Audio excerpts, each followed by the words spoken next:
भारत को अखंड सनातन राष्ट्र घोषणा करने दाबी।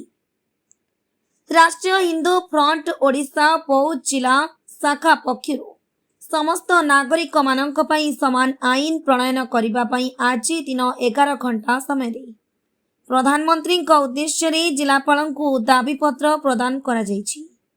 जिला सभापति देवाशीष पुरोहित नेतृत्व में एक शोभायात्रा माध्यम जिलापाल कार्यालय में पहुंची।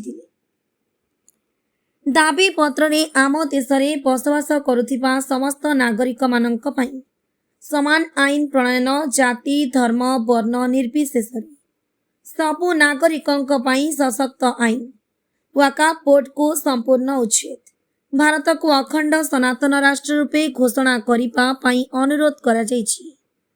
जिलापाल विभूति भूषण नायक दाबीपत्र ग्रहण करी खूब शीघ्र पठाजियो बोली मत प्रकाश करथिले।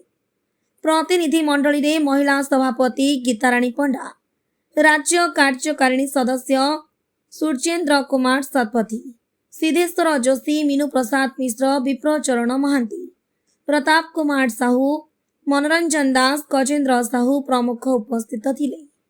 बौद्ध जिला प्रतिनिधि वासुदेव सांढों रिपोर्ट, साई सत्य न्यूज।